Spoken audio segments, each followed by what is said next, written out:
su presencia aquí en el Colegio de Veracruz. Agradecemos la presencia de nuestros distinguidos invitados. Brevemente, agradecemos la presencia del licenciado Héctor Alfredo Roa Morales, asesor de la Secretaría de Gobierno de Veracruz, que viene en representación del ingeniero Gerardo Muganza, secretario de Gobierno del Estado de Veracruz. Muchas gracias. En representación del licenciado Adolfo Mota Hernández, nos acompaña el licenciado César Augusto Hernández Alonso, subdirector de Planeación, Vinculación y Calidad de Educación Superior. En representación del maestro Guillermo Zúñiga Martínez, nos acompaña el contador Santiago Javier Vázquez García, director de la licenciatura en Gestión y Administración Municipal. Y también nos acompaña la maestra Diana Santiago Huesca, presidenta del Comité Municipal La Fuerza de México. Comité Municipal de Muchas gracias por su asistencia. Permítanme ahora presentar a los distinguidos miembros del presidio.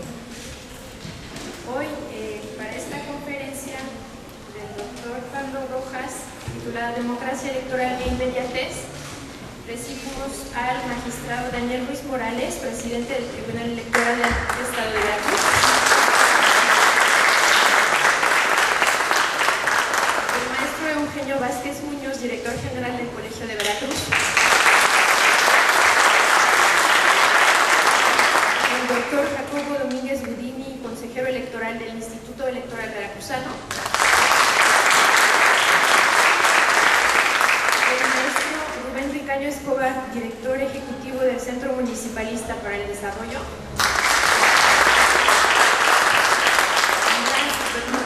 el doctor Pablo Rojas Díaz, profesor y consultor en comunicación política y campañas electorales, nuestro ponente de hoy.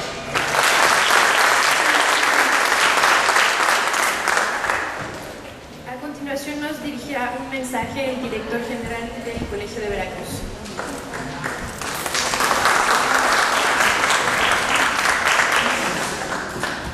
Bienvenidos a esta casa de estudios.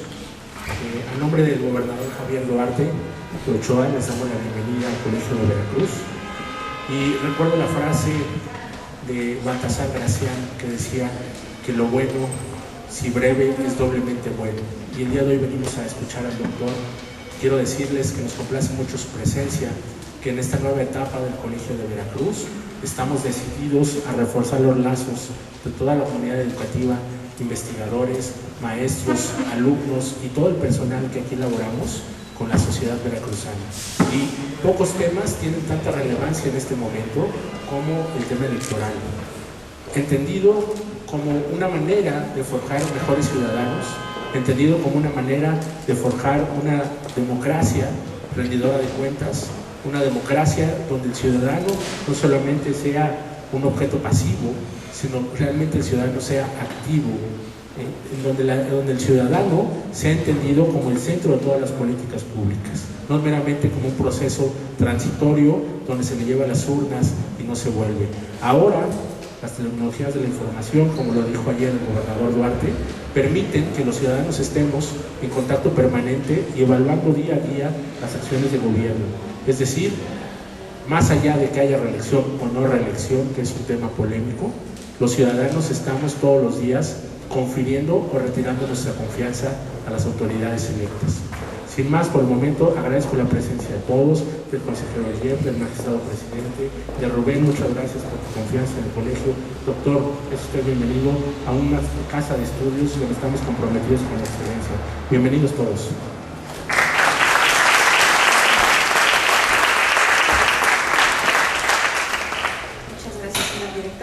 A continuación, escucharemos un mensaje del doctor Jacobo Domínguez Budini de IEF. Por favor, maestro. Muchas gracias. Primero que nada, reciban un saludo de la consejera presidenta del Consejo Electoral, por razones de agenda no puede acompañarnos. Sin embargo, me pidió que expresara que el clásico que representa para el Instituto Electoral de Veracruz sumarse a este importante esfuerzo académico y de capacitación que implementan dos organismos muy acreditados. Por un lado, el Colegio de Veracruz, que se ha constituido como un centro importante de pensamiento político veracruzano, justamente esa capacidad de generar las propias ideas le ha ganado un lugar especial en torno al educativo nacional, y que ahora está muy atinadamente dividido con un brillante jurista y colega de la Universidad Veracruzana, don Eugenio Vázquez. Muchas gracias, Eugenio, por el impulso de este importante evento. Y la sede en México de la Unión Iberoamericana de Municipalistas, que a nivel internacional preside con Federico Castillo Blanco, y que está dignamente representada por el maestro mexicano. Muchas gracias, amigo. Es de la mayor relevancia en estos espacios. Es de la mayor relevancia en estos espacios académicos y políticos generar apertura para el debate. Y uno de los temas importantes que en la próxima contienda electoral que se desarrolla en Veracruz tenemos es lo referente al mensaje político. Y ahora se da una simbiosis de la mayor importancia, donde el mensajero también es el medio. Por eso es que el tema de marketing toma un especial auge. Y no solamente eso, sino que se da en un contexto de nuevas reglas, en donde los actores políticos con frecuencia buscan eludirlas y la autoridad electoral busca aplicarlas. Ese es el contexto en el que se da la nueva política electoral, esa es la dinámica que la sociedad está demandando de los diferentes partidos políticos, y ese es el contexto en el que se lleva a cabo este importante diplomado. Celebro a nombre de la institución que en este momento represento la celebración de este tipo de eventos, y considero que las experiencias internacionales como las que Pablo Rojas nos puede mostrar ilustran también las dinámicas y los avances que se dan en otras latitudes del mundo, y también nos benefician para mostrarnos las luces y sombras de lo que ocurre en otras democracias. Muchísimas gracias.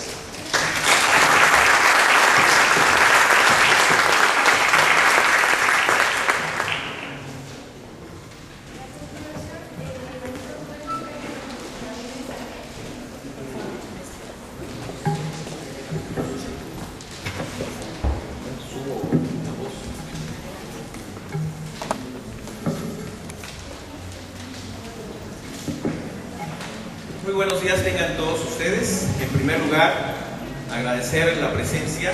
Eso habla del gran interés que ha despertado este tema, que además debemos abordar, porque la realidad política electoral, no solo de Veracruz, sino de México, ha cambiado. Por lo tanto, aquellos que son actores políticos y actores sociales que también influyen en la política, deben de prepararse, deben de adquirir conocimiento desde la ciencia, desde los métodos científicos, y por eso nos congratulamos con el inicio del diplomado Campañas Electorales 2013 y Marketing Político, porque es inédito en el estado de Veracruz y es algo muy importante. Y antes de leer la biografía de nuestro invitado del día de hoy, no quiero dejar pasar el momento para agradecer a quienes han sido no tan solo contrapartes, sino más bien cómplices para gestar esto y hacer que se haga realidad. En primer lugar, al Instituto Electoral Veracruzano, como órgano encargado de los procesos electorales locales en nuestro estado de Veracruz. Por supuesto, al Colegio de Veracruz, muy bien representado y dirigido ahora por nuestro gran amigo el licenciado Eugenio Vázquez, quien está convirtiendo este hermoso recinto y toda la organización y la estructura académica que en él labora en un espacio de pensamiento creativo en el que confluyen los distintos temas políticos, sociales y económicos que interesan a todos los veracruzanos. Felicidades por esa enorme transformación del colegio. Por supuesto, al Congreso del Estado de Veracruz, y quiero agradecer también particularmente la presencia de nuestro amigo el magistrado Daniel Ruiz Morales, presidente del Tribunal Electoral del Estado de Veracruz. Bienvenido, señor magistrado, y este es el inicio de muchas cosas que haremos conjuntamente. Y como bien lo dijo Eugenio, efectivamente, aquello que es breve, aquello que es bueno, si es breve es doblemente bueno. Así es que buenos días y hasta luego. Pero me voy a permitir leer un extracto realmente del currículum de nuestro invitado de hoy. Pablo Eduardo Rojas Díaz nace en América, partido de Rivadavia, provincia de Buenos Aires, Argentina. Él Es licenciado en Ciencia Política, especializado en Relaciones Internacionales por la Facultad de Ciencias Sociales de la Universidad de Buenos Aires. Es doctorante a la carrera Análisis Comparativo de los Gobiernos por la Universidad de Georgetown, Estados Unidos. Él es magíster en Comunicación Política de la Universidad de Sao Paulo. Él es candidato a doctor en Ciencia Política por la Facultad de Ciencias Sociales de la Universidad de El Salvador. Les voy a leer algunos de sus antecedentes docentes. Ha sido profesor de Filosofía Política y Ética en la Facultad de Ciencias Sociales de la Universidad de Belgrano, Buenos Aires, Argentina. Profesor de Culturas Contemporáneas y Comunicación y Ética en la Universidad de Ciencias Sociales y Empresariales de Buenos Aires, Argentina. Docente permanente de la sección de Comunicación de Facultad. Cursos desarrollados, motivación, liderazgo, resolución de conflictos y negociación y equipos de gestión. Docente del curso virtual, liderazgo, diseño político y difusión del mensaje electoral en el campus virtual, bajo la dirección académica de la Escuela Superior de Gobierno Local de nuestro organismo, la Unión Iberoamericana de Municipalistas, que tiene su sede en Granada, España, y organizado por el Centro Iberoamericano de Gobernabilidad, Administración y Políticas Públicas Locales, el CIGOP, de la Universidad Internacional Menéndez Pelayo. Profesor en el curso de Liderazgo, Discurso Político y Difusión del Mensaje Electoral, Estrategias Electorales, celebrado de forma virtual entre el 15 de junio y 5 de julio de 2009, dentro de la especialización en Gerencia y Marketing Político, bajo la dirección técnica de la Escuela Superior de Gobierno Local de la UIN. Docente de la especialización en Gerencia y Marketing Político, bajo la dirección técnica de la Escuela Superior de Gobierno Local, también de la UIN. Docente del módulo Liderazgo y Discurso Político, del Máster en Marketing Político, Estrategias y Comunicación Política de la Universidad de Granada, España. Docente del Máster en Asesoramiento de Imagen y Consultoría Política, Universidad Pontificia de Salamanca, España. Docente del Programa de Posgrado Comunicación Política del Máster en Marketing Político, Estrategia y Comunicación Política de la Universidad de Granada, España.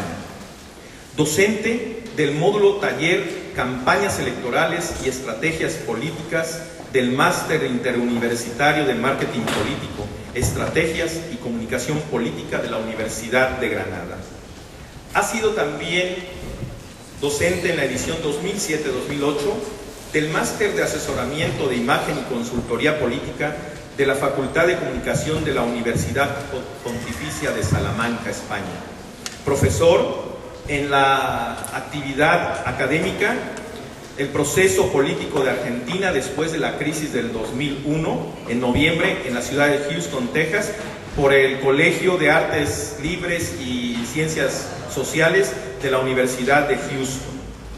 Docente del módulo 7, Análisis Estratégico del Liderazgo Político, del Máster en Asesoramiento de Imagen y Consultoría Política de la Universidad Pontificia de Salamanca. Tiene múltiples publicaciones, entre ellas una que le vamos a plagiar y lo vamos a regalar a todos los alumnos del diplomado el día de mañana, sobre marketing político. Ha sido y es columnista de muchos medios de publicación. Tiene muchas publicaciones en bastantes, miren nada más cómo le doy la vuelta al currículum, en bastantes publicaciones importantes de todo Iberoamérica. Pero no quiero dejar de destacar algunas de sus membresías que son: él ha sido fundador de la Red Argentina de Ciencia Política, miembro activo de nuestro organismo internacional, la Unión Iberoamericana de Municipalistas, al cual nos honramos en pertenecer. También es miembro de American Political Sciences Association, también de la Asociación Latinoamericana de Estudios, Sociedad Argentina de Análisis Político, Asociación Internacional de Consultores Políticos, Asociación Latinoamericana de Investigadores de la Comunicación, y hoy se estrena también y ya está platicado, aceptado y consensuado. Él ahora se suma al claustro docente del Centro Municipalista para el Desarrollo, por lo que lo tendremos tendremos en otras ocasiones en el estado de Veracruz y también en los otros estados en donde estamos realizando un trabajo académico. No viene en su currículum, no le gusta comentarlo, lo comentará en clases, pero yo me voy a atrever a decirlo. Él ha sido consultor en marketing de diversas campañas presidenciales en todo Iberoamérica, entre ellas campañas presidenciales en México, en Centroamérica, en Ecuador, en Bolivia, en Chile, en Argentina, obviamente, entre algunas que yo logro recordar. Así es que hoy tenemos a un joven doctorante que tiene gran experiencia y mucho conocimiento en los temas, y más vale que deje este micrófono y se lo ceda a mi amigo Pablo Rojas Díaz.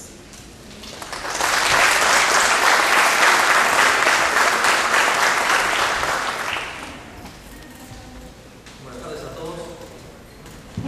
Quiero en principio hacerles una aclaración, más allá de sumarme a los agradecimientos que han hecho quienes me anticiparon en la palabra, renovándolas. Para un argentino, como ustedes saben, el peso de la historia y lo que lo antecede, que lean el currículum delante, es un poco problemático por este tema del ego. Es complicado estar viajando en avión cuando te cobran sobrepeso, sobre todo por esta cuestión del ego. Quiero comenzar así esta ponencia, por así decirlo, proponiéndoles, en base a una regla autoimpuesta que creo que es necesaria y suficiente, que es esto de lo bueno y breve, 2 veces bueno. En principio, hacerles la declaración que pretende ser intelectual de mi parte, para dar paso a una serie de preguntas y, si es posible, en una especie de intercambio, ¿sí? Porque creo que básicamente el conocimiento solamente se acrecienta y se enriquece en la discusión académica ordenada, honorable y respetuosa, por supuesto.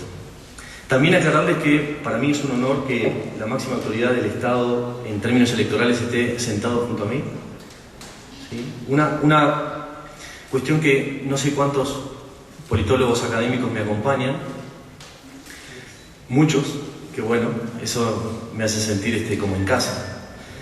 Y la verdad que verdaderamente que esté con nosotros quien está encargado precisamente de la dinámica electoral en términos formales, nos acompañe en momentos como este, de grandes cambios, de grandes desafíos, esté presente porque implica también la preocupación de la democracia formal de las instituciones, ¿sí?, en acompañar los cambios, cosa que no siempre ocurre, ¿sí?, y es importante aclararlo. Por supuesto, agradecer al colegio, y nada menos me han puesto en el auditorio de Aristóteles, ¿sí? Yo que me de alguna manera, y créanme la forma más humilde, definido siempre como un aristotélico más que platónico, para mí es verdaderamente un honor también tener ese nombre en el lugar en el que vamos a exponer. Bueno, la temática sobre la que versa esta exposición tiene que ver con la certeza de que hoy vivimos un cambio revolucionario en nuestra historia, de alguna forma imperceptible para nosotros, y es algo que varios autores han dejado en claro, ¿sí? Han sido pocos los contemporáneos de una revolución que se han dado cuenta de la dinámica, de la importancia del proceso, y que quizás ni siquiera figuraban en sus mentes un resultado, o vislumbraban un resultado como el que se dio en las revoluciones. Y digo revolucionario porque lo que está ocurriendo en términos políticos no es ni más ni menos que la redefinición de la participación política, y ustedes saben que eso está dado por condiciones materiales nuevas, ¿sí? Antes hablaban de la tecnología de la información, y es interesante ver cómo esta nueva disponibilidad, ¿sí?, estas nuevas condiciones materiales van formando, modificando, alterando no solamente conductas sino culturas particulares. La cultura del ciudadano está siendo gravemente afectada por eso, ¿sí? Y digo gravemente afectada porque, como ustedes saben, toda revolución o toda crisis, ¿sí?, podemos hablar también de crisis, termina teniendo tanto efectos negativos, ¿sí?, como efectos positivos. La aclaración que debería hacer respecto del título tiene que ver con que me voy a referir a democracia electoral, básicamente a la democracia procedimental. es decir, el mecanismo a través del cual los ciudadanos hacen su aporte decisorio y de legitimación a un orden político establecido. Y refiriéndome a inmediatez, no voy a ir al principio de inmediatez jurídico, ¿sí?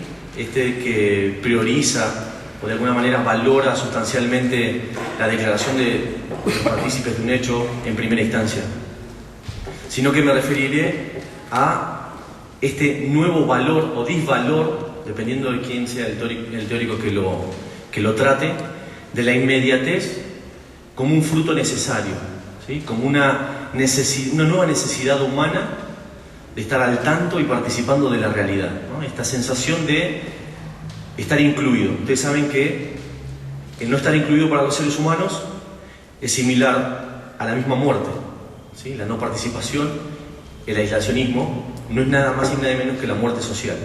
Y la idea de que la inmediatez sea hoy por hoy un valor modifica, altera sustancialmente esta cuestión.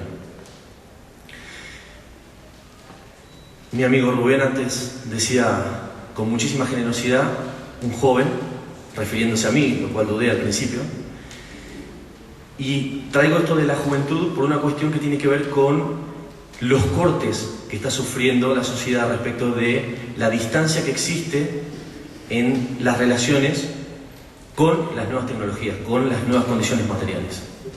Es por eso que la inmediatez no necesariamente es un valor compartido por todos. Sin embargo, a través de otro concepto que se ha familiarizado y de hecho hoy tiene un uso publicitario muy importante, que es la innovación, ¿sí? Si ustedes se fijan, las compañías más importantes del mundo hacen de su capacidad de innovación, ¿sí?, una prerrogativa distintiva, ¿sí?, y sobre todo muy positiva. Yendo al nudo de la cuestión de esta conferencia, democracia electoral e inmediatez hoy implican la necesidad de que todos los actores del sistema político nos sentemos de nuevo, ¿sí?, a analizar y discutir un nuevo mecanismo de relación. Esto es, el eje de legitimidad basado en un proceso electoral ha sido cuestionado hoy. Para los politólogos que me acompañan, claramente desde los años 80 venimos hablando de la crisis de representación, este abismo que se abre entre electores y elegidos. Desde esa época hasta ahora han cambiado sustancialmente dos cuestiones. El primero es el sentido de la comunicación. Hasta mediados de los 80 hablábamos de un paradigma de comunicación en el que la centralidad de la comunicación era política. A partir de los 80 cambia radicalmente y el paradigma pasa a ser el de que la política tiene una centralidad comunicacional. Para decirlo en términos sencillos, burdos pero también útiles, hasta los 80 los políticos invitaban a desayunar a los periodistas. A partir de los 80 los periodistas almuerzan políticos, ¿sí?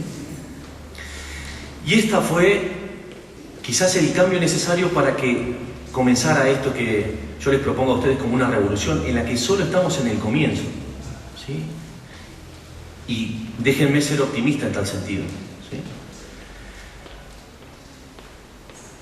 A partir de el comienzo de este nuevo siglo, lo que ha ocurrido es que se ha fortalecido una premisa, ¿sí?, de hecho una hipótesis autoconfirmadora, que ha sido esta de los políticos son todos iguales, ¿sí?, y no en el sentido positivo de la historia. Lo cual significativamente ha sido uno de los lemas de los medios de comunicación. Por lo tanto, una de las cosas que empezó a pasar en todos los resultados que hacemos quienes estamos investigando el tema de ciencia política, lo que empezó a suceder es que el ciudadano había perdido el sentido de dónde estaba el poder. Y cuando digo el poder, estoy hablando del concepto realista, ¿sí?, de Julian Freud, de Maquiavelo. ¿Sí? ¿Dónde está el poder? ¿Quién toma la decisión? Carl Schmitt, ¿no? Y la verdad es que, si ustedes miran, apenas ayer, uno puede dudar respecto de, bueno, a ver, ¿y por qué se toma tal decisión o tal otra? Y pareciera que el político termina firmando, sin embargo, pareciera además que la presión decisoria vino por los medios de comunicación. Fueron los medios de comunicación los que canalizaron algún tipo de necesidad y a través de su presión mediática generaron una respuesta desde el sistema político. Eso no hizo más que crecer esta crisis de representación. Y en un momento, casi a finales del siglo XX, hablábamos de una apatía ciudadana creciente, una apatía que no solo iba a avanzar sobre la expresión manifiesta de los ciudadanos respecto de la política, ¿sí?, que hoy en día puede verse en la calle, en Latinoamérica, en Iberoamérica, incluso en algunos países de Europa. Uno le pregunta sobre política, y me refiero a política partidaria, política de gestión, y la gente va a rechazar la idea de no, yo en política yo no me meto, yo no soy político, ¿no? Pobre Aristóteles, ¿no?, que hablaba del ser humano como un ser puramente político. Y en tal sentido, pareciera que la apatía solo tenía un mecanismo de profundización, viendo cómo iban las cosas. Y de ahí en más empiezan a comenzar estas condiciones materiales nuevas, donde, sin querer, sin la intencionalidad se desnuda cierta intimidad de parte de los ciudadanos en esto que se da a llamar redes sociales, ¿sí?, microblogging, como el Twitter, por ejemplo, u otro tipo de redes o publicaciones, donde se ejerce una libertad absoluta de revelación de intimidad. Seguramente quienes están en el área de comunicaciones habrán visto esta teoría de la desnudez psíquica de los políticos, ¿no?, en estos nuevos medios. En tal sentido, descubrimos que el ciudadano es apático en la expresión pública de tal cuestión, en un, les diría, enfrentamiento, un encuentro cara a cara. Sin embargo, la expresión pública realizada por estos medios, que de alguna manera le da cierta impunidad, por así decirlo, ¿sí?, se expresa total y absolutamente a favor de una medida o en contra de otra, ¿sí?, en la que se rechaza además la cuestión partidaria o ideológica, ¿sí? Para quienes hablan de posmodernismo, esto sería algo así como el paradigma del ciudadano posmoderno, ¿sí? No me identifico con nada en particular, ¿sí?, y soy capaz de decir, bueno, yo no creo en Dios, ¿sí?, te lo juro por Dios, pero que no creo. Y lo mismo ocurre, ¿sí?, de parte de los ciudadanos en estas nuevas manifestaciones públicas. Pero ¿qué ocurre en esta instancia? ¿Sí? El ciudadano tiene una potencialidad de expresión, de crítica y sobre todo de organización, que es la nueva gran revolución, que puede cambiar las cosas. Claro, yo esto mismo que sostengo acá lo decía hace 5 años atrás, y la verdad, del otro lado había más cara de incredulidad que de ahora que los veo por ahí afirmando. No sé si coinciden conmigo, pero por lo menos he logrado un poco de atención. Pero en ese sentido, hoy es mucho más fácil. Quiero decir, fíjense si no, habría que preguntarle a Gaddafi si alguno practica espiritismo, ¿sí?, si él cree que las cosas han cambiado o no. Es decir, una persona que seguramente tendría dentro un animal político feroz, durante 50 años, ¿sí?, mantuvo un régimen sólido e incluso contra los poderes más grandes del planeta, en términos reales, ¿sí? Estoy hablando de países con gran respaldo de fuerza armada, la última amenaza, el último ratio. Sin embargo, su caída se debe, ¿sí?, a este nuevo poder endeble, poder de organización, de microorganización. Claro, y estoy hablando de parte de los ciudadanos, ¿sí?, y el verdadero desafío, ¿sí?, está en cómo se adapta el sistema político democrático a esta nueva realidad. Y pasan dos cosas. En principio, la idea de que todo cambio implica un luto, y todo luto implica un esfuerzo, una retracción, etc., a la que ningún ser humano voluntariamente se somete, ¿no? Es por una fuerza que lo lleva a realizar el cambio, no cambia de otra manera. Y en tal sentido, el político en sí el tomador de decisiones, ve que las reglas de juego cambian mucho más rápido de lo que puede adaptarse uno. Imagínense en México, en cualquier país del mundo donde se desarrolla una democracia política, que el eje sobre el que estaba basado su autoridad era la legitimidad otorgada por la mayoría de votos. ¿Sí? Y en eso descansaba durante el periodo que fuera necesario, e incluso estaba por sobre las elecciones intermedias, ¿sí?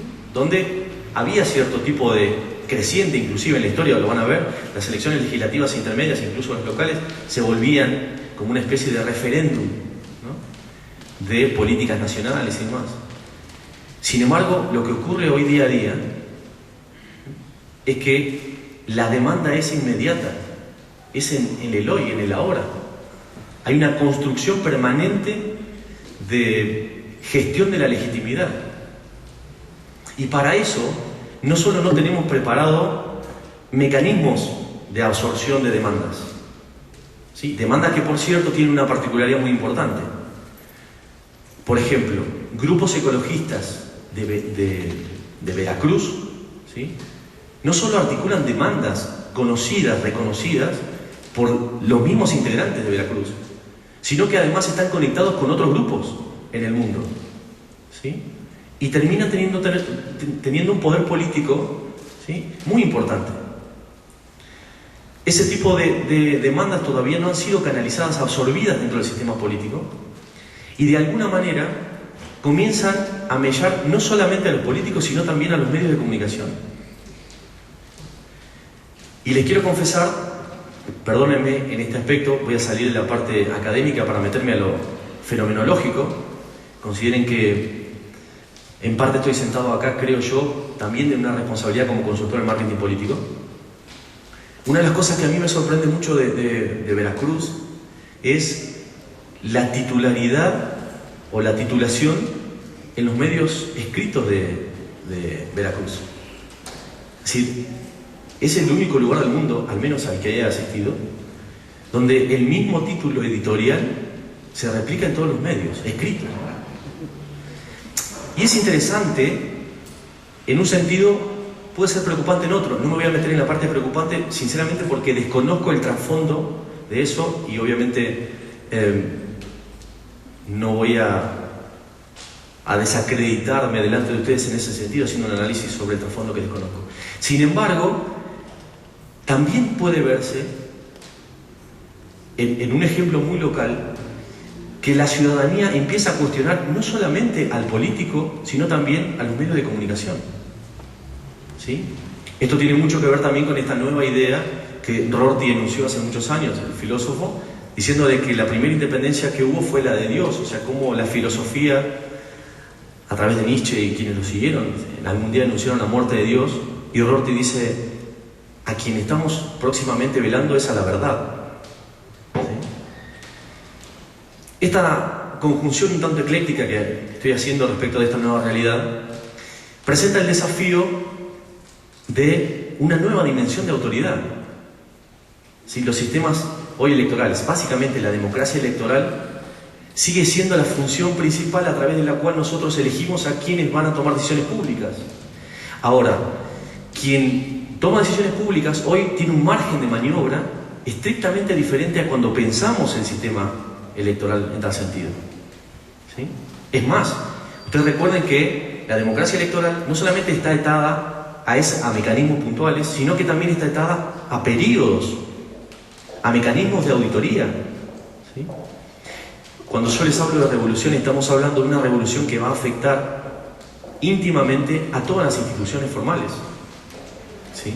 Por eso les decía antes que para mí el hecho de que estuviera aquí la máxima autoridad en cuestión electoral del Estado de Veracruz no solamente es clave, sino demuestra, ¿no?, el interés y la necesidad de adaptarse. De parte de los políticos, lo que hay que decirles es esto, ¿no? O sea, que son quienes todavía tienen una gran dificultad de absorber nuevas realidades. Quiero decir, no es una debilidad, sino Imagínense ustedes el día a día gestionando con la responsabilidad pública que significa estar en un lugar y desde el punto de vista de quien ama la política, como es mi caso, la honorabilidad que significa estar representando a su público.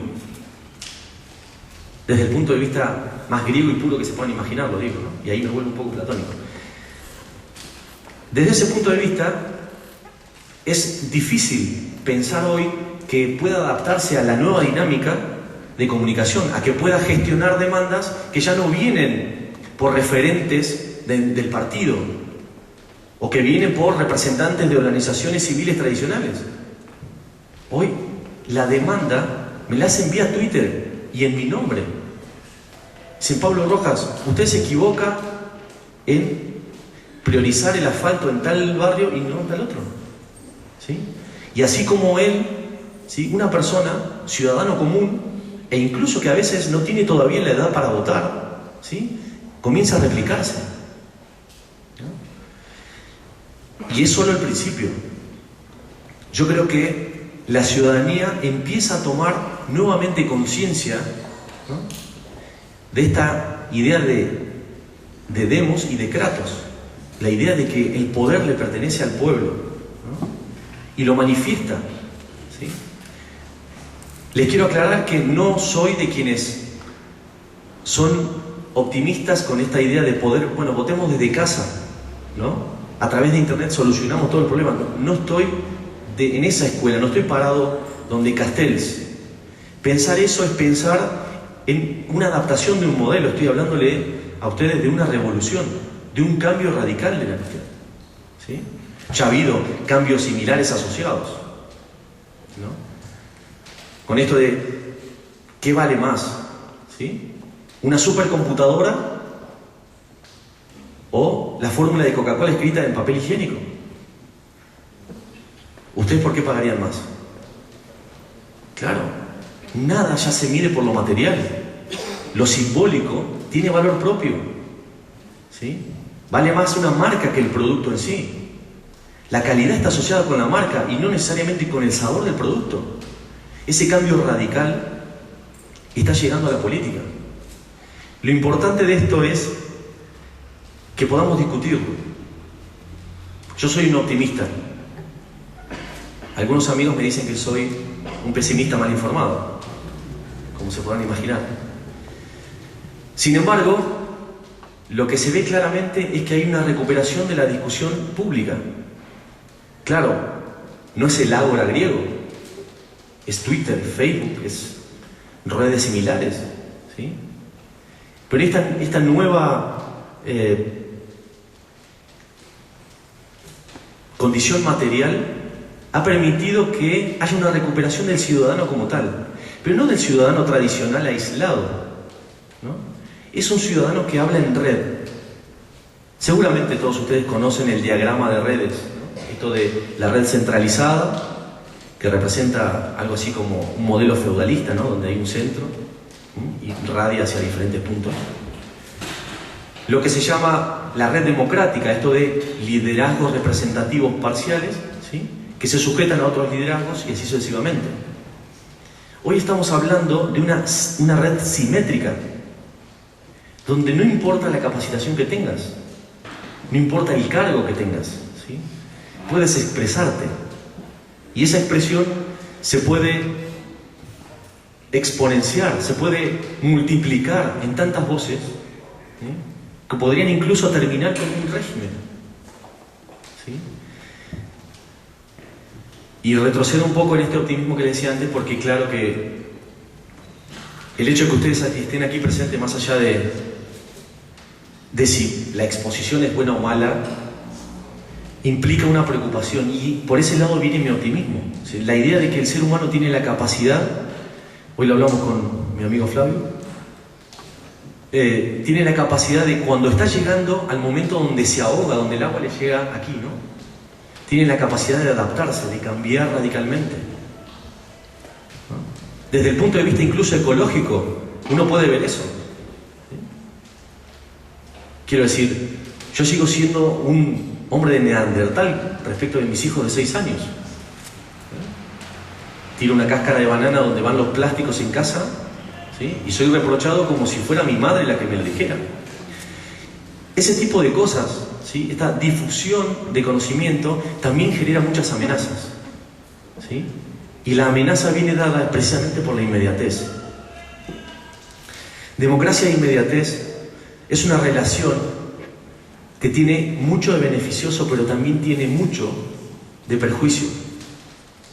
Perjuicio en el sentido de que hay, desde nuestros ámbitos, hay que empezar a prepararnos, a generar contenido, empezar a pensar en la idea de que no se puede transponer el valor de inmediatez como un valor positivo a todo, ¿sí? Como aquello de que todo lo nuevo no necesariamente es bueno en sí mismo. Lo inmediato, lo reciente, no necesariamente es bueno. La responsabilidad que nos toca desde el punto de vista académico tiene que ver con eso, con sopesar esto de la inmediatez, generar un caudal por el cual la inmediatez de la que vienen fundadas todas las demandas, las nuevas demandas, ¿sí?, puedan de alguna manera ser canalizadas, porque de otra manera no va a haber forma de construir ni consenso ni legitimidad, ¿sí? Y en este sentido, ojo, lo aclaro, estoy muy de acuerdo con la corriente filosófica que dice que básicamente que la sociedad está dominada por la teoría del caos, en el que las ciencias sociales se han visto frustradas en su origen, ¿no?, que era la idea de proponer un plan de organización mejor. ¿Sí? El orden de los humanos conviviendo en comunidades está basado en un orden casi automático, ¿sí? Viene dado por un desorden. Las ciencias sociales también tenemos un nuevo desafío, y es el tema de sopesar los conceptos. La democracia electoral está siendo desafiada por esta idea de inmediatez, ¿sí? Ustedes habrán visto, hay demandas, hay organizaciones específicamente donde hablan de periodos extremadamente cortos de gobierno, con todo lo que eso implica. Estamos hablando de candidaturas asociadas a sorteo, ¿sí?, propuesto hace muchos años, incluso hasta Rousseau en su momento lo propone como una solución: sortear a los funcionarios públicos, ¿sí? Y en ese sentido es donde empiezan a aparecer las grandes desventajas generacionales. Están los jóvenes, ¿sí?, que absorben la inmediatez como algo necesario. Ah, no, si me voy de vacaciones y no tengo wifi, a ese lugar no voy, ¿sí?, porque no existo, me desconecto del mundo, ¿sí? Pero es una realidad, está entre nosotros. Las próximas elecciones presidenciales en México van a tener 20% de jóvenes ingresados recién al sistema electoral. Es decir, nosotros somos, si han visto el fondo del cartel del diplomado, donde hay unos señores feudales mirando una urna electoral, nosotros somos, desde el punto de vista generacional y de estos nuevos medios, esos señores feudales mirando una urna electoral, ¿sí? Y verdaderamente el sistema político va a ser amenazado, sobre todo, insisto, en el concepto de legitimidad, de gobernabilidad, si no comenzamos a trabajar en una modificación cultural que aborde la idea de que la inmediatez no necesariamente es un valor rico en sí mismo.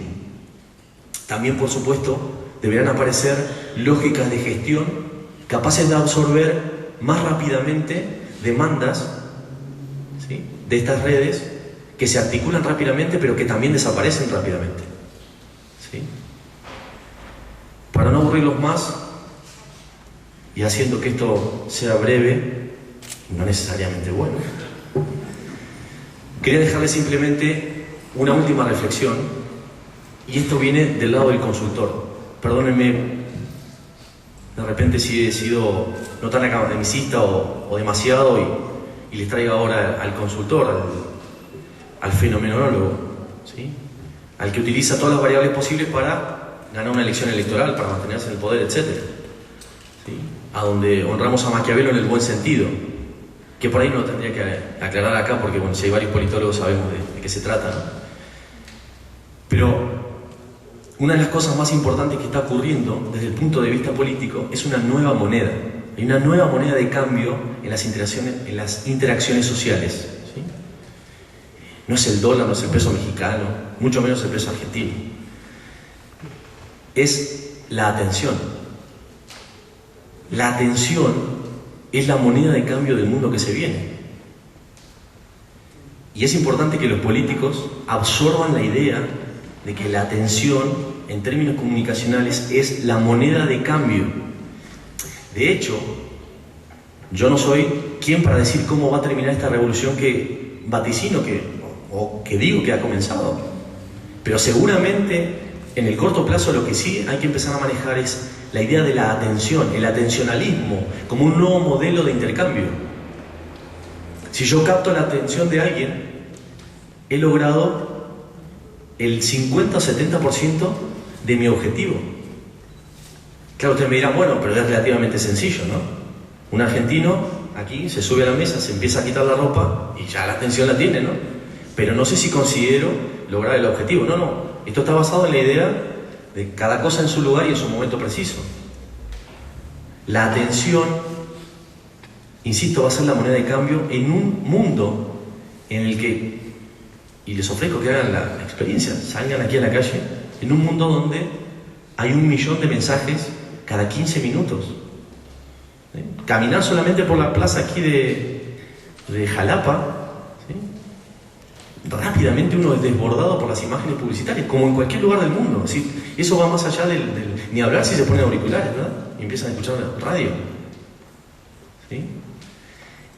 Ese atencionalismo es una de las llaves para desandar un camino, ¿sí?, que venimos trayendo desde donde yo le decía, desde finales de los 80, donde comienza la crisis de representación. Por eso el marketing político al que yo adscribo no necesariamente es el que corresponde a el marketing político americanista, ¿sí? Porque instrumentalmente una campaña electoral es clave no solo para ganar la elección, sino para sostener un gobierno. En una campaña electoral, si yo, en vez de trabajar sobre expectativas, trabajo sobre esperanzas, ¿sí?, es imposible tener éxito en el gobierno. Quiero decir, si yo a ustedes les digo, miren, en mi gobierno van a tener la casa que ustedes quieran, ¿sí?, es un problema inabarcable, ingestionable. Estoy jugando con la esperanza. La esperanza tiene un sentido emocional y racional, si ustedes quieren, que no tiene límites. Habrá quien me diga, bueno, nada, a mí con una casita simple, ya está. Otro me va a decir, no, mira, yo quiero una hacienda 5.000 metros cuadrados. Y la idea del atencionalismo y las expectativas es algo que comenzamos a manejar. Expectativas en el sentido racional del término, ¿sí? Por eso yo rescato al marketing político como una disciplina todavía ecléctica, ¿sí?, pero que nada tiene que ver con la manipulación, ¿sí? Les recuerdo además que les vengo hablando de este nuevo protagonismo ciudadano. Ya es casi imposible la manipulación de masas, ¿sí? Ya hoy el individualismo, la posibilidad de acceder a la información que quiero, está ahí al alcance de la mano. Y es interesante también decir que en ese sentido la política, el discurso político todavía no se adapta. Porque ¿saben cuál es uno de los valores que yo sostengo del marketing político? Y lo van a ver por ahí en alguna entrevista que hablamos antes, donde todo el mundo se sorprende. El valor más importante en la comunicación política, sobre todo si uno quiere atender al tema del problema de la inmediatez, al problema de la escasa atención de parte del público, ¿sí?, es no mentir, decir la verdad. Ahora ustedes me van a decir, bueno, aquí se ha puesto profesor de ética y filosofía. No. Lo digo en el sentido más instrumental de la palabra. El faltar a la verdad expresamente, ¿sí?, sin duda va a generar problemas de gobierno. Y quien no crea en esto, quien no crea en la importancia de una elección, de una campaña electoral, porque para muchos es un proceso muy corto que pasa rápido, y es más, para algunos hay que hacerlo pasar rápido porque que cansan estos políticos con sus discursos, su publicidad. Pero en realidad, ¿sí?, muchas de las muertes que ha habido a raíz de malas gestiones políticas tienen su raíz, su origen en una campaña electoral de mensajes desmedidos. Los invito a ver un video que está publicado en internet, un documental, se llama Our Brains Crisis, Nuestra Marca es Crisis, trata sobre la campaña electoral de un personaje muy interesante, Goñi, que fue presidente de de Bolivia, en el que se utilizan técnicas de marketing donde era todo por todo, a ganar la elección como sea. Campaña electoral, por cierto, que a favor de Goñi le dio sustancia a un personaje político que no sé si en la historia lo hubiese tenido. Era un desconocido, más o menos en esa época empezaba a hacerse conocido, un señor que marchaba por las rutas. ¿Saben a quién me refiero? Al presidente actual de Bolivia, a Evo Morales. Claro, ustedes ven desde el punto de vista instrumental ese documental y la campaña y dicen, bárbaro, qué genial. ¿Sí? Instrumentalmente, este consultor, James Carville, es el consultor de Goñi, es verdaderamente un genio. ¿Sí? El problema es que los consultores políticos nos vamos normalmente como termina la campaña. ¿Sí? Ojo, y pasa esto, ¿no? Las campañas perdidas son nuestra responsabilidad, las ganadas nunca. Pero lo que decía de las campañas ganadas es que las promesas vertidas ya no quedan en un cuenco vacío, ¿no? No, como hace poco me decía mi abuelo, ya el diario no se vuelve amarillo, ya no se pone amarillo el diario. Yo ya entro en YouTube y puedo hurgar en cualquier declaración de cualquier pequeño pueblito de un candidato presidencial de hace 5 años, 6 años, 8 años. Y si por supuesto han sido barrabasadas, barbaridades, seguramente tienen un nivel de visitas impresionante, ¿no?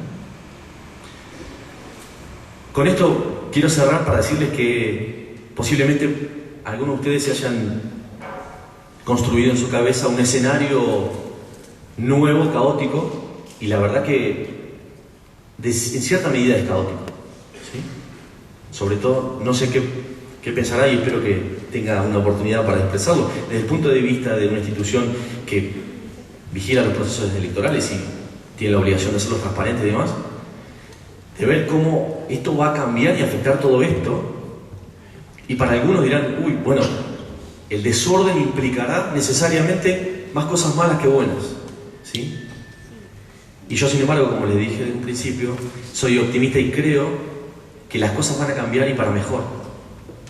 Vamos a tener la oportunidad única de participar a través de mecanismos siempre y cuando la gestión, los políticos, ¿sí?, se adapten. Y es además sencillo, ¿no? Es la ley de la supervivencia. Esto es como, y lo digo siempre, ¿no? Hay un político parado en la vía del tren y uno le dice, señor, viene el tren. Bueno, falta. Viene el tren.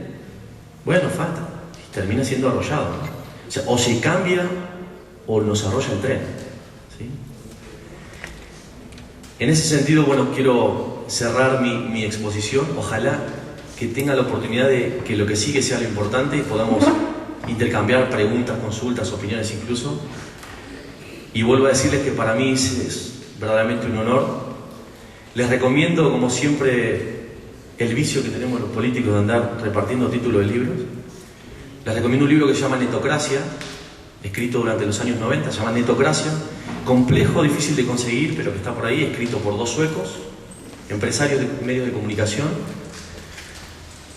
que tiene una exposición un tanto extrema de la cuestión, pero que de alguna manera exponen, ¿sí?, incluso hasta mejor que yo, sin duda, mucha de la problemática que yo les venía contando, y ellos lo llevan incluso al límite de un cambio de modo de producción, desde un análisis post-marxista, si se quiere. Bueno, eso es todo. Espero, en principio, abrir el debate más que cerrarlo y que haya generado más preguntas que respuestas, ¿no?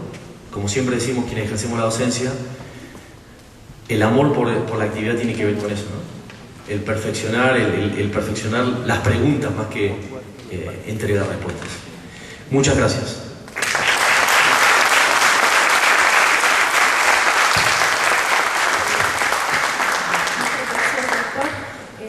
Tenemos unas preguntas que nos han llegado, tenemos espacio para unas 2 y lo demás va a ser en la tarde.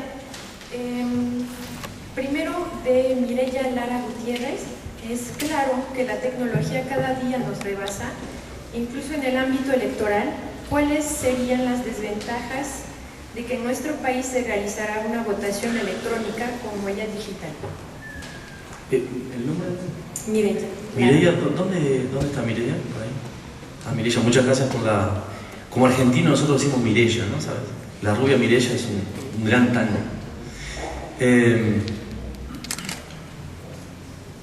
Mira, el problema de la desventaja de la democracia a través de Internet es básicamente que los mecanismos de regulación sobre un medio como ese, estoy convencido que trae más cuestiones nocivas que positivas, ¿sí? Lucho por una Internet desregulada y les confieso que veo crecientemente algunas amenazas sobre la Internet. Porque claro, Internet parece ser de nadie, ¿sí? Pero la infraestructura sobre la cual está montado Internet siempre le pertenece a alguien, ¿sí? Y les recuerdo que en esta nueva primavera de Medio Oriente, ¿sí?, fue posible cortar Internet. No deja de ser una preocupación el hecho de que la infraestructura necesariamente le pertenezca a alguien privado. Claro, ustedes me van a decir, bueno, pero existen las redes públicas, las que por suerte tenemos en las universidades, etc. Pero esas redes públicas están montadas en infraestructura esencialmente, sobre todo nodal, que pertenece a empresas privadas. Y por lo tanto, supongo que a futuro deberá haber un mecanismo de regulación sobre quién tiene la propiedad de la infraestructura. Esta desregulación del medio lo que la hace también es insegura a la intervención. Posiblemente encontremos a través de los nuevos protocolos de intervención, etcétera, que pueda haber referéndum, ¿sí?, digitales. O sea, es una absoluta posibilidad y puede que ocurra en el corto plazo. Pero cuando yo me refería a revolución, me refería a que ese cambio que tú propones, que es factible en términos materiales, es solamente una adaptación del mecanismo actual que tenemos. ¿Y por qué digo una adaptación? Porque, claro, un referéndum requeriría, de alguna manera, una regulación, una periodicidad necesaria, ¿sí? Y aquí te traigo a cuento cuando uno es consultor político de aquellos políticos que son adictos a las encuestas, ¿no? A propósito, yo siempre digo que las encuestas son muy buenas, pero son una fotografía del pasado, ¿sabes? Algo difícil de decir, difícil de entender de parte de un político. Fotografía del pasado, ¿por qué? Porque si yo le pregunto respecto de la imagen que tenía el político, ¿sí?, la encuesta la hice la semana pasada, posiblemente en esta semana se ha descubierto que tiene 10 hijos ilegítimos y la encuesta seguramente, ¿sí?, es otra cosa. Bueno, es eso, es una foto del pasado. Pero le decía esto del político que se vuelve adicto a las encuestas. Imagínense una gestión adicta al referéndum. Por eso voy de nuevo a lo de democracia electoral e inmediatez. Si planeamos la idea de hacer una democracia al sentido griego, ¿sí?, una democracia directa gobernada por un referéndum electrónico, lo que ocurre es que se vuelve extremadamente complejo, ¿sí?, tomar decisiones a largo plazo. ¿Cómo haces para diferenciar lo urgente de lo importante? ¿Quién establece el tema del referéndum? Claro, porque yo soy de un grupo feminista, yo voy a proponer mi prioridad, pero también está el grupo ecologista y así, ¿no? Entonces, siempre está el problema en esta realidad de que todo mecanismo nuevo será bienvenido. Me muestra Rubén a Obama votando a través del mecanismo electrónico nuevo, que anticipadamente, ¿no? Una cuestión que también es una adaptación en ese sentido, ¿sí? Para una cultura muy particular, como la americana, ¿no? Donde el trabajo es el trabajo individual, el ingreso individual, la superación individual, etcétera, es lo más importante. Por lo tanto, el tiempo de votación es una pérdida de lo individual, ¿no? Es una adaptación cultural interesante, pero es solamente eso. Es una pequeña reforma, ¿sí? Que seguramente pueda tener un apoyo inicialmente fuerte, el hecho de poder hacer referéndum electrónico. ¿Por qué? ¿Quién de esta sala se opondría a eso? Nadie. Claro, el problema es que una vez que disponemos de esa condición material, los ciudadanos vamos a ir por más. Y es bueno que eso ocurra. Pero el ir por más es otra vez entrar en un proceso de deslegitimación del orden político sustancial. Por eso yo les decía que vivimos una revolución que va a poner en crisis esto. Esas adaptaciones posiblemente sean un buen camino para llegar a aterrizar lo más serenamente posible, ¿sí? En una nueva realidad. Pero creo que esta revolución filosófica al ser humano, al cambio de cosmovisión, a que yo puedo estar conectado a una red ecologista que protege la palmera de la India, ¿sí? Viviendo aquí en Jalapa, donde la palmera de la India está en 2 o 3 jardines botánicos, ¿sí? Es una nueva dimensión de lo que significa ser humano, estar en un planeta, lo que significa la individualidad, lo que significa sobre todo comunidad. Comunidad, o sea, lo que tengo en común, ¿no? Y cuando le decía revolución y el tema político, yo lo llevé mucho para la cuestión electoral, básicamente porque la disertación o el diplomado sobre el que estamos montados es marketing político y gestión de campañas electorales. Pero si ustedes quieren, lleven eso al plano de la imagen de Estado-Nación. Sí. ¿Cuánto de sentido tiene esto del Estado-Nación? Bueno, que por cierto la crisis europea intentan algunos recuperarlo, ¿no? Para romper la unión, y otros desaparecerlo directamente, ¿no? Sí. Eso ya está en crisis, pero de una manera diferente a la que veníamos hablando los politólogos, absolutamente diferente. No sé si está respondida la pregunta, Mireya me dirá que sí o que no, pero gracias por la pregunta. Gracias. La segunda pregunta es de Mario Guillermo Rebolledo Martín. Pregunta, ¿podríamos decir que las nuevas condiciones materiales, entre comillas, las redes sociales, son la nueva plaza pública? Entonces, ¿cuáles son los riesgos del aislamiento físico que trae implícito? Mario, gracias por la pregunta. El aislamiento del riesgo físico, la verdad que necesitaría que me aclararas la pregunta respecto de eso, ¿no? He podido observar en reuniones que están unidas en un espacio y sin embargo no están cuando están presentes, están en la red. Y no toda la vida se hace en la red. No, mis grandes amistades no las hice en la red. Mis padres no me educaron a través de la red. Los problemas que yo enfrento en la ciudad no los enfrento a través de la red. Entonces, sucede una cosa chistosa porque estoy muy integrado y al mismo tiempo estoy completamente aislado. Es cierto, bueno, eso es una de las cuestiones, eso que decía Sartre de estar solo en medio de la muchedumbre, ¿no? La sensación de absoluta soledad estando acompañado permanentemente, ¿no? Sí, es una cuestión interesante. El problema es que vos y yo, perdóname que te ponga en mi generación, pertenecemos a una generación donde nuestra identidad socio-psicológica la hemos generado en condiciones materiales absolutamente distintas.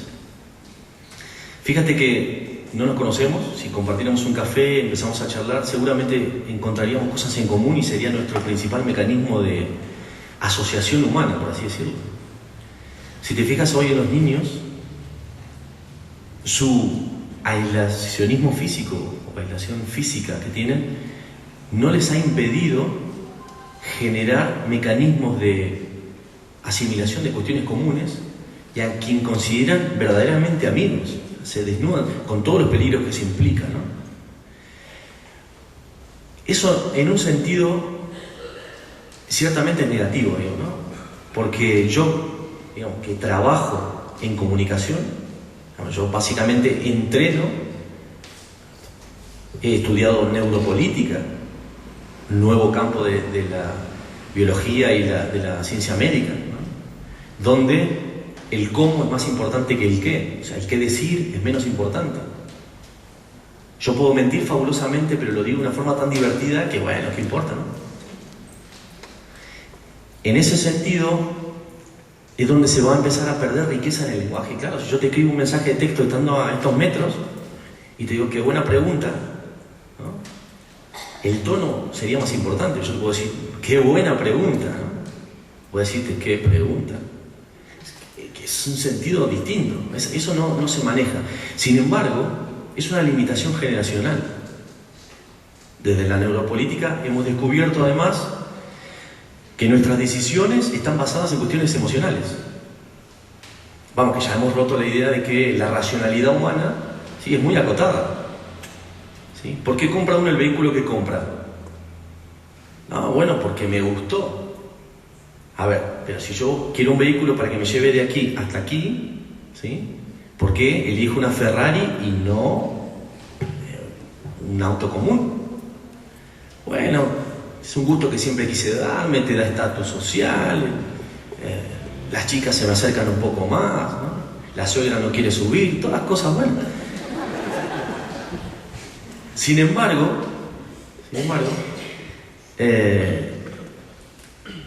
las nuevas generaciones, ¿sí?, están neurológicamente adaptándose a algo al que nosotros no lo estamos.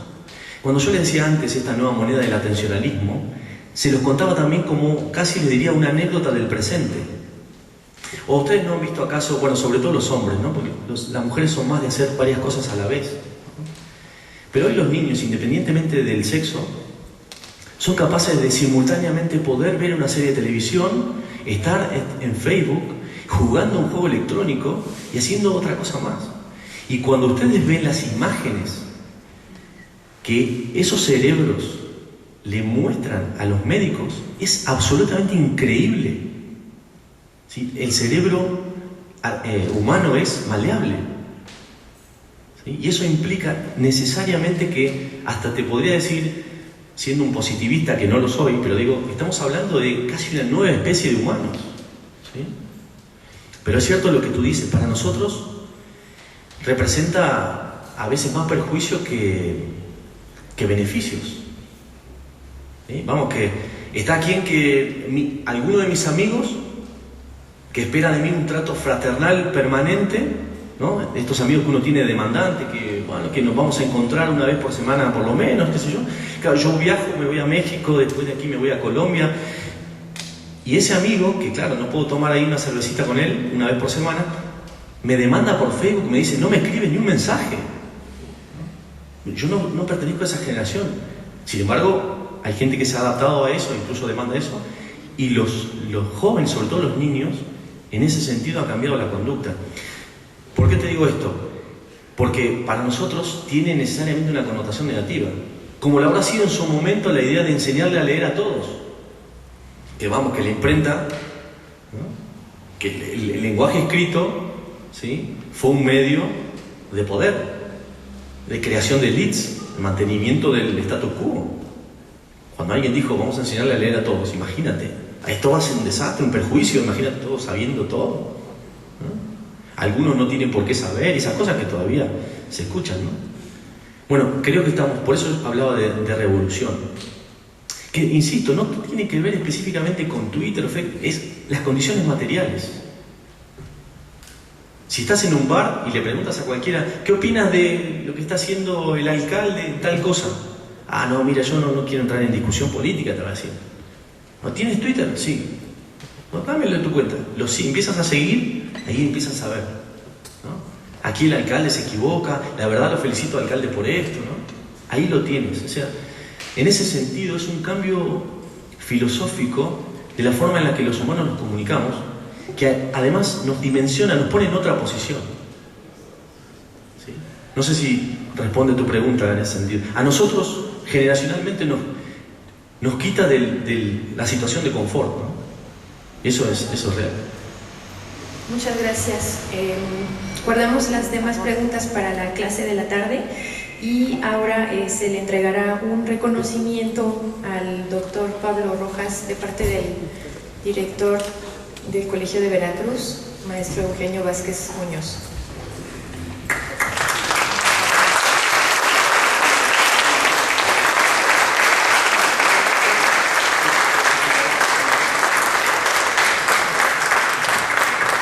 Muchas gracias a todos por su asistencia y les recordemos a los inscritos al diplomado que iniciamos clases aquí a las 4. Muchas gracias.